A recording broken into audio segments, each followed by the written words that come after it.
የኛ ሪፎርም ዘርፈ ብዙ ነው የማነካካቸው ኤሪያስ የሉም አንዱ ወላጆቻችን የሚያነሱልን በአንድ ጊዜ በርከት ያሉ ሪፎርሞች እንዲህ ማድረግ ይቻላል ወይ አንደኛ ይተገበራል ሁለተኛ ደግሞ ፈተናዎቹ መቋቋም አያስቸግርም ወይ የሚል ጥያቄ ሐሳብ ሰዎች ያነሳሉ ምክንያቱም በፖለቲካው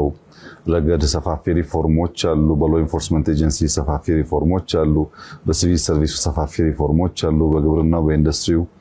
አጠቃላይ በኢኮኖሚ በፋይናንሻል ሴክተር ሪፎርሞች አሉና በጣም ቦልድ የሆኑ ሪፎርሞች አት ታይም በርከት ያለ ቦታ የሚነኩ ስለሆነ ሰዎች ችግር አይፈጠርም ወይ ብሎ ያስባሉ እንግዲህ በሌየር ማየት ጥሩ ነው መጀመሪያ ቀደም እንዳነሳው ውስብስብ ችግር አለ ብለናል ኢትዮጵያ ውስጥ ውስብስብ ቻሌንጆች አሉ ችግሮች አሉ ደህንነት አለ እዳ አለ እርዳታ ምንጠብቅ ሀገር ነን በውስጣችን ፖለቲካል ዲስኮርሱ ችግር አለበት በርካታ ችግር ስላለብን አንዷን ነገር በመፍታት የኢትዮጵያን ፍላጎት ልናሳካ እንችላለን አንዷን ሴክት ብቻ በዴብዝ አይተን ፈተን ስንጨርስ ሌላው ችግር ይውጣትና ተፋለች ለምሳሌ ግብርና ላይ ሳንሰራ ምግብ ላይ ሳንሰራ ኢንዱስትሪ ብቻ ብንሰራ እና ኢንዱስትሪ ምርታችን ኤክስፖርት ማድረግ ብንችል የኤክስፖርት አቅማችን ግን የምግብ ፍላጎታችንን መመለስ ካልቻለ ችግር ነው መመገብም አለብን ኤክስፖርት አድርገን ገቢ ማግኘትም አለብን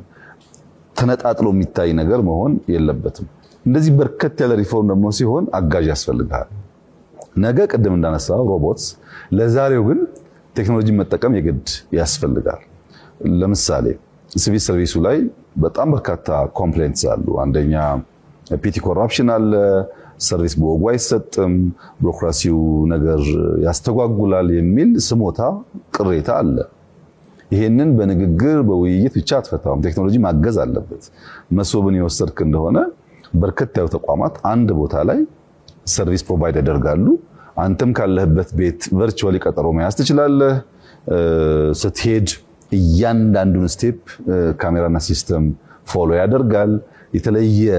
ፍላጎቶች ካሉ ማኔጀሩ ከማንንም ሳይሰማ በሲስተም ሪፖርት ሊያገኝ ይችላል ነቅሬታዎች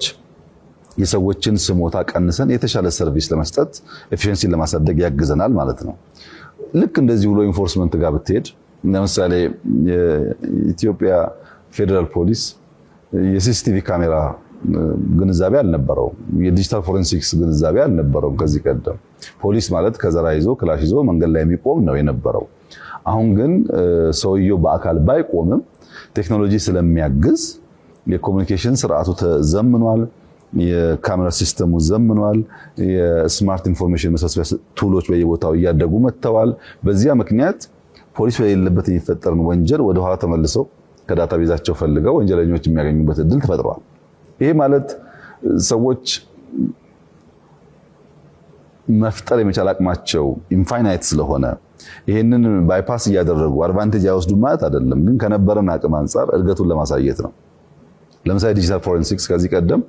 በብዙ ጉዳዮች አቅም አልነበረንም ውጭ ሀገር ነው የምንልከው አሁን ያ አቅም ተፈጥሯል እነዚህ አቅሞች ሲሰባሰቡ የሚያመጣው ውጤት ነው የፖሊስን የሰርቪስ ዴሊቨሪ ኢንሃንስ የሚያደርገው ወደ መከላከያም ብትሄድ እንደዚህ ሆኖ መከላከያም ብትሄድ ከዚህ ቀደም በነበረው ልምምድና ዕውቀት ድሮን ሳትጠቀም ቴክኖሎጂ ሳትጠቀም ሁሉ ነገር እየገዛ የሀገር ሉዓላዊነት በቀጣይነት ማረጋገጥ ያስቸግራል እና ቴክኖሎጂ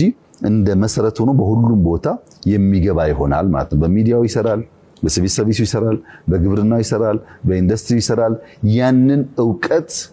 ያሰብነውን ሐሳብ ለማሳካትና ለማሳለጥ እንጠቀምበታለን ከዛ አንፃር ፍሬም እያፈራ እንዳለ ነው የሚሰማው